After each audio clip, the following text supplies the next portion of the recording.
No army had ever carried war so far. They conquered an empire from the Persian Gulf to the Mediterranean Sea.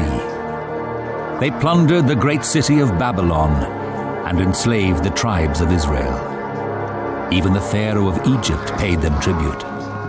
Their army became the largest yet seen, their warriors the greatest, and their warfare the cruelest.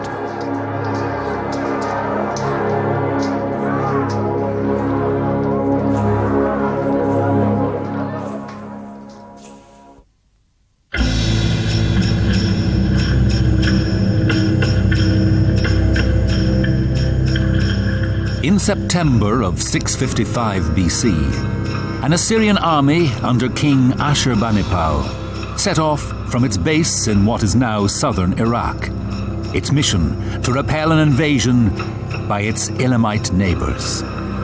Having achieved this, it carried the war south into the enemy's territory. The decisive battle took place on the Uli River before the city of Susa. At daybreak, the first Assyrians came into view. Like a storm gathering, thousands of horses and men assembled. The signal for attack sounded, and the chariots charged.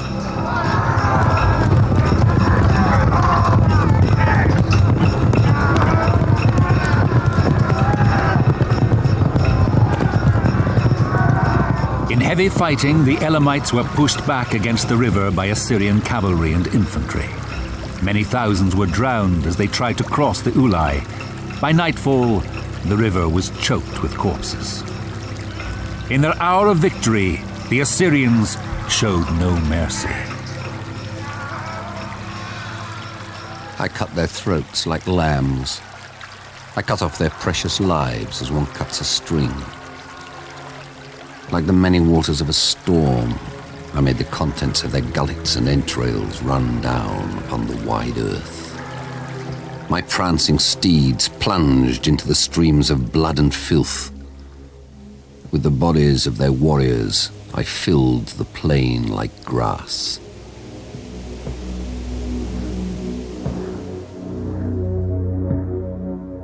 Among the victims is the Elamite king Tuman and his son.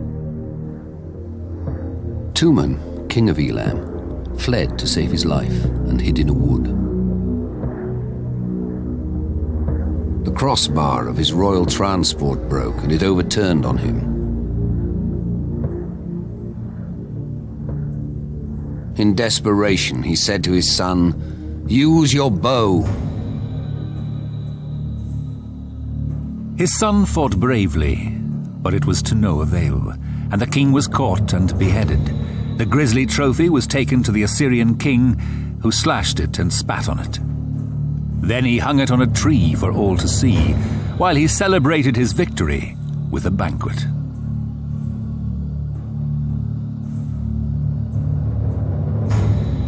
Tuman's followers were no less harshly treated. Some were made to grind up the bones of their dead. Others were flayed alive.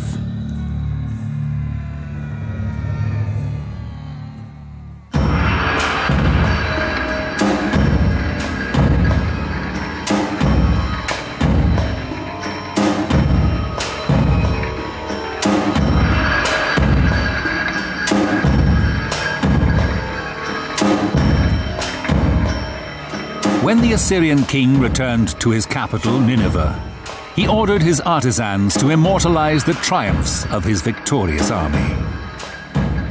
In room after room of his cavernous palace, they carved the gruesome details of his butchery.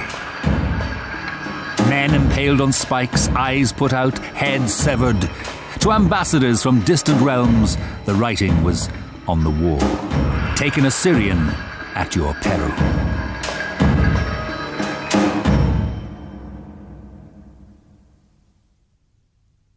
The great Assyrian army arose from humble origins, a small state surrounding the holy city of Ashur, from which they drew their name. Well situated in the rain belt of what would become northern Iraq, Assyria benefited from the fertile banks of the river Tigris, a kingdom as prosperous as the land.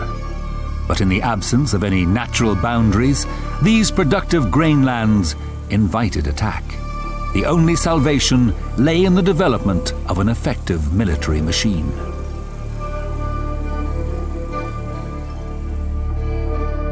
For many years, Assyria was under the thrall of other kingdoms. The tide was turned in the early 10th and late 9th centuries BC, during the reigns of Adad-nirari II and his son Tukulti-Ninurta II. Ashur, father of the gods, empowered me to depopulate and repopulate, to make broad the boundary of the land of Assyria.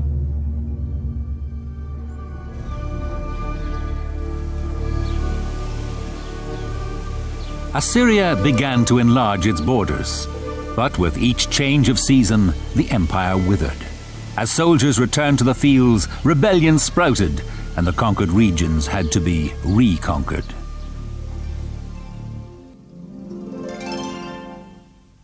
This all changed in 745 BC with the accession to the Assyrian throne of Tiglath-Pileser III, a renowned general. He vowed to make Assyria invincible by creating its first standing army. Encouraged by the prospects of a career in arms, thousands of young men enlisted. To support them in the field, Tiglath-Pileser created a number of military institutions, starting with an armory. To provide proper arrangements for the camp, to look after the steeds, the mules, the chariots, the battle equipment, and the enemy booty.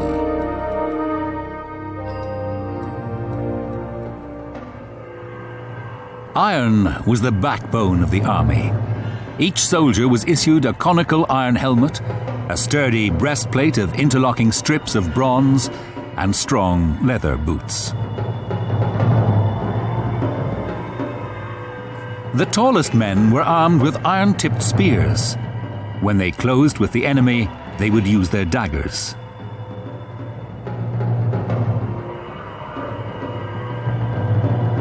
The bow was the Assyrian army's main offensive weapon, and archers made up the bulk of the infantry.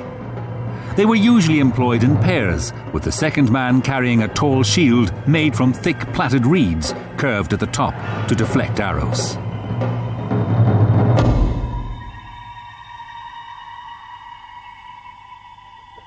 At the New Year festival, the king inspected his army to ensure its readiness to fight.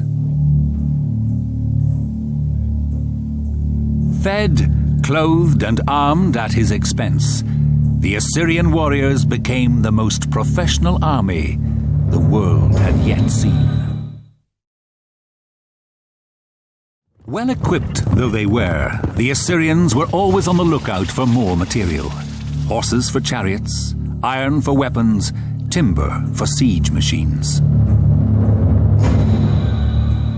To acquire these tools of war, they were forced to campaign further and further afield.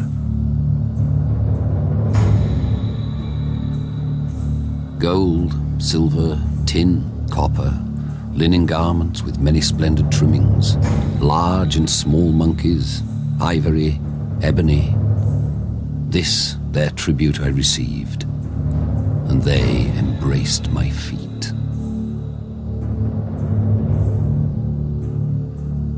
From his palace in Nineveh, the king was in constant communication with the far-flung provinces of his empire.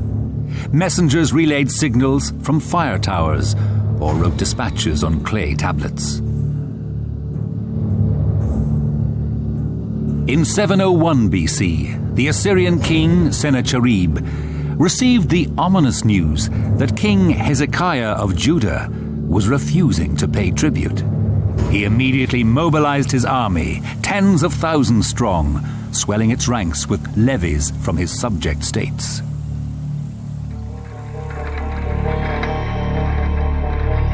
Get together your prefects and the horses of your cavalry immediately.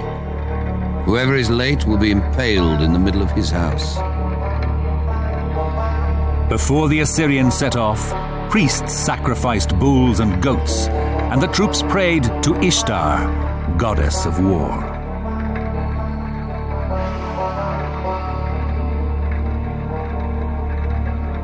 O thou, heroine among the gods, like a bundle rip him open in the midst of battle.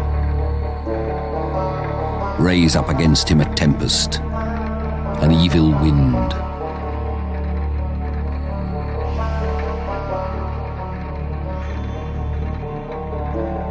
The Assyrians enjoyed an advantage possessed by few enemies: speed over the ground. The roads it travelled on were in excellent condition, maintained by the shovels of prisoners of war. Over such terrain, it could advance over 30 kilometers a day. At the head of the new army rode the king and his personal bodyguard. Then came his cavalry and chariots, and finally the infantry. Bringing up the rear was the long supply train with craftsmen making weapons as they rode.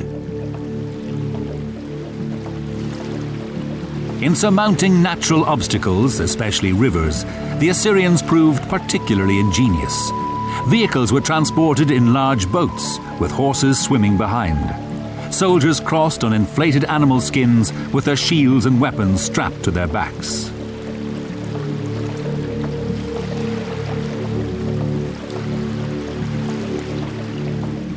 Forced to live off the land, such a huge army could not have gone far. The king solved this problem by setting up huge granaries throughout his empire. This enabled his troops to campaign nearly 500 kilometers from the nearest base of supply. Without this grain, they could not have fed the thousands of horses that were so vital to the Assyrian army. For its most feared weapon was the chariot. Since the reign of Adad-nirari II, the chariot had evolved from a two-man structure to a heavier four-man version, whose impact was as much psychological as physical. It was used in massed ranks as a shock weapon to shatter the enemy's line. Into this chaos would charge the supporting cavalry.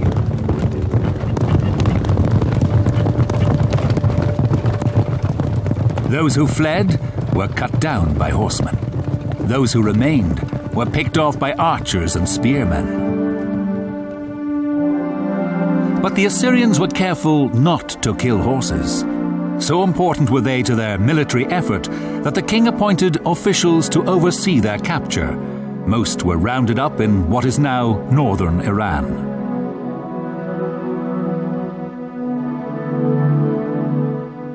As the supply of horses increased, the Assyrians developed a new weapon to complement the chariot: the mounted warrior.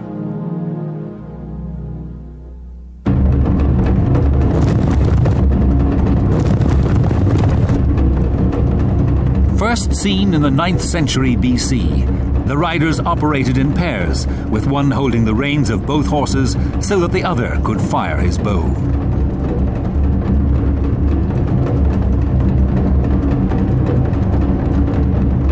By King Sennacherib's reign, the horseman operated independently and was equipped with body armor, long lance, and bow.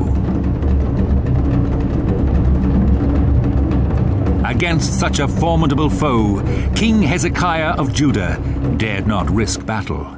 He retreated within his capital, Jerusalem. His subjects did likewise, seeking refuge in walled cities throughout Judah. But, one by one, these strongholds, some with walls of over 6 meters thick, were reduced. Meanwhile, Sennacherib dispatched a column to besiege Jerusalem. Anticipating such a move, Hezekiah had constructed an underground channel to provide the city with water. But the Assyrians were not above using threats to avoid a long siege and the consequent loss of men.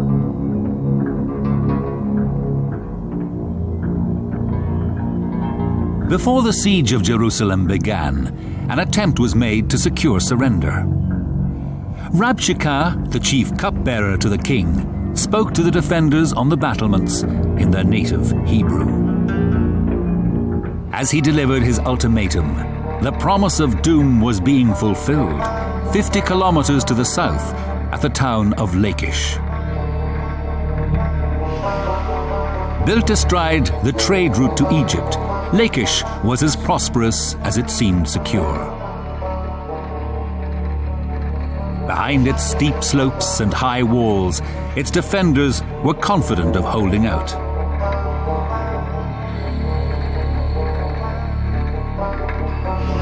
Just as confident, the Assyrians set up their camp behind an oval wall with defensive towers and set about building siege engines.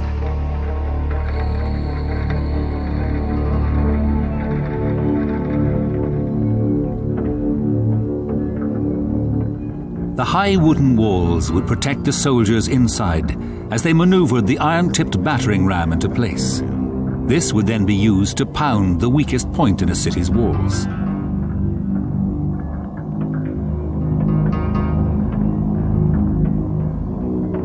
In Lachish's case, its weak point was its gates.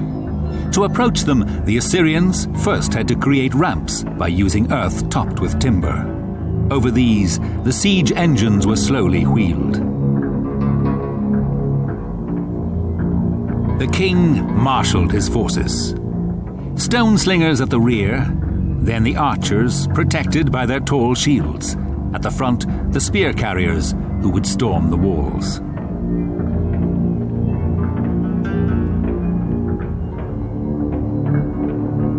Together, they advanced, safe behind their huge siege engines.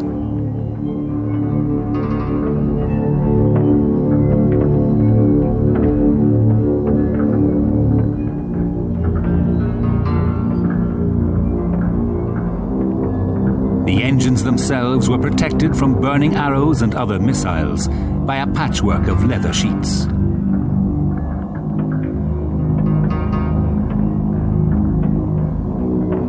If the leather did catch fire, a soldier was standing by with a huge ladle of water.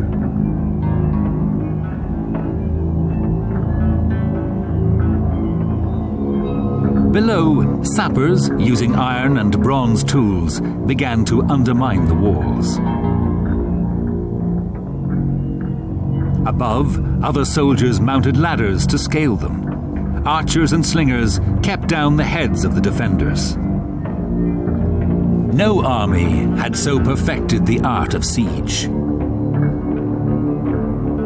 Such a multifaceted attack could not be withstood.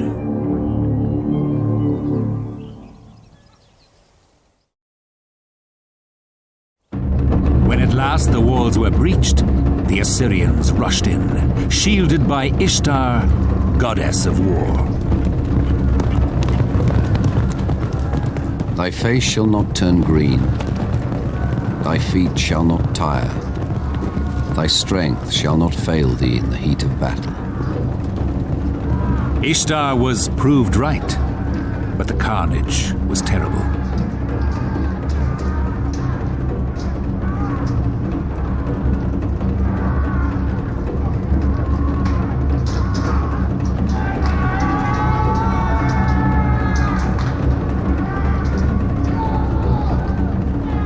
The ringleaders of the rebellion were impaled on stakes outside the city, their limp bodies an awful warning to those still holding out in Jerusalem.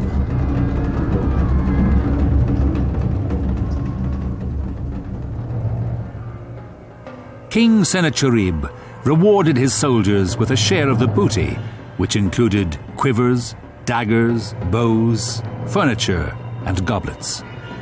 But not all tasted the fruits of victory.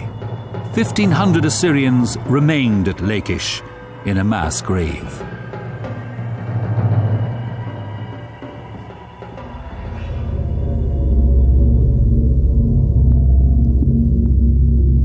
Meanwhile, King Sennacherib made good his losses and counted his spoils. 200,000 people, great and small, male and female. Horses, mules, camels, asses, cattle and sheep, without number.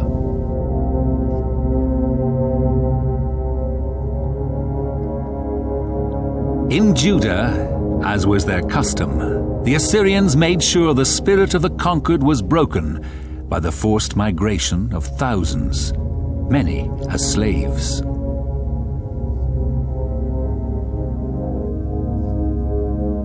The Bible records that in 721 BC, 30,000 Sumerians were uprooted from their homes, the lost tribes of Israel. As for Hezekiah, the Jew who did not submit to my yoke, 46 of his strong cities, as well as the small cities in their neighborhood, which were without number, by leveling with battering rams and by bringing up siege engines, I did take.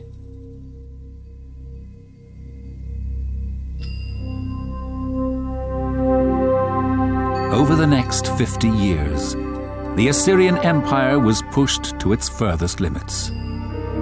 In 675 BC, its warriors marched over 1,000 kilometers to conquer Egypt.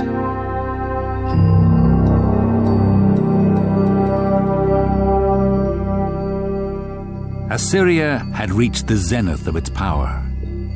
In its cities, peopled by merchants, craftsmen, artists, and scholars, civilization flourished as it never had before. But the Assyrians were overstretched. Their empire now spanned most of the Middle East. Instead of governing its subjects, it terrorized them. The conquered nursed their grudges and bided their time. In 612 BC, Assyria was attacked by the combined forces of the Medes and the Babylonians. The capital of Nineveh was mercilessly sacked. Its empire collapsed, its 1,000-year-old society vanished. But there were few who mourned the passing of so ruthless an empire. Many were only too glad to join in the exhortation of a man who had suffered under the Assyrian yoke, the Hebrew prophet, Nahum. All who hear the news of your destruction clap their hands for joy. Did no one escape your endless cruelty?